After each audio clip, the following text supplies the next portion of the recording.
জমি জালিয়াতি কাণ্ডের তদন্তে শালবনী থানার স্ক্যানারে অভিষেক বন্দ্যোপাধ্যায়ের আত্মসহায়ক সুমিত রায়। এবার অভিষেক বন্দ্যোপাধ্যায়ের আত্মসহায়কের বিরুদ্ধে গ্রেফতারি পরোয়ানা জারি হলো। এই মামলাতেই ধৃত প্রাক্তন তৃণমূল বিধায়ক সুজয় হাজরাকে আজ ফের মেদিনীপুর আদালতে পেশ করা হবে। আমি আরো বিস্তারিত এই নিয়ে জানবো, সরাসরি কথা বলবো। আবির দত্ত আমাদের প্রতিনিধি রয়েছেন। এর আগে দর্শকেরা জানেন আবির যে এই সুমিত রায়ের খোঁজে প্রায় 4 ঘন্টা ধরে অপেক্ষা করার পর অভিষেক বন্দ্যোপাধ্যায়ের বাড়ির তালা গ্যাস কাটার দিয়ে কেটে দীর্ঘক্ষণ খোঁজা হয়েছিল, কিন্তু কোনো খোঁজ পাওয়া যায়নি। শেষমেশ গ্রেফতারি পরোয়ানা জারি হলো।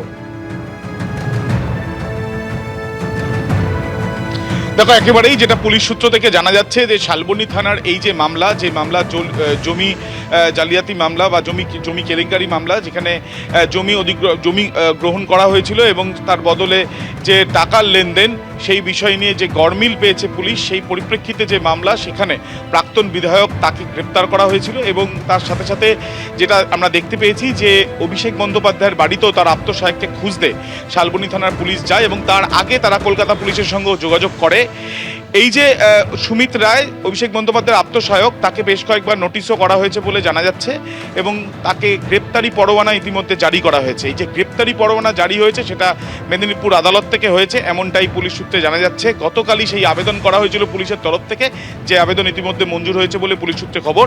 এবং গ্রেপ্তারি পরোয়ানা জারি হয়ে যাওয়ার পাশাপাশি যেটা গতকালও খবর পাওয়া গিয়েছিল যে বেঙ্গল STF এর তরফ থেকেও সুমিত রায়ের খোঁজ পাওয়া যায় কিনা বিভিন্ন জায়গায় খোঁজ করা হয়েছিল, কিন্তু সেখানেও তার খোঁজ মেলেনি। তাই এই গ্রেপ্তারি পরোয়ানা জারি হওয়ার পরে কিন্তু তার খোঁজের ঝাঁজ আরো বাড়বে, এমনটাই পুলিশ সূত্রে জানা যাচ্ছে। ধন্যবাদ আবির।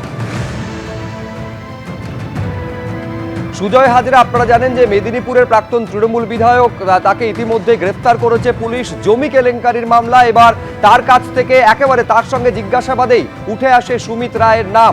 পুলিশের তরফে দাবি করা হয় যে প্রায় কোটি টাকারও বেশি লেনদেন হয়েছে সুজয় হাজরা এবং সুমিত রায়ের মধ্যে। তারপর শালবনী থানার পুলিশ, আপনারা জানেন, একেবারে কালীঘাট থানার পুলিশকে সঙ্গে নিয়ে অভিষেক বন্দ্যোপাধ্যায়ের বাড়িতে, কালীঘাট রোডে বাড়িতে পৌঁছে যায়। তার কারণ পুলিশের তরফে দাবি করা হয়েছিল যে একেবারে যে টাওয়ার লোকেশন, সেটা অভিষেক বন্দ্যোপাধ্যায়ের বাড়িতে দেখাচ্ছিল, কিন্তু তারপর কোনো সহযোগিতা করা হয়নি অভিষেক বন্দ্যোপাধ্যায়ের তরফে।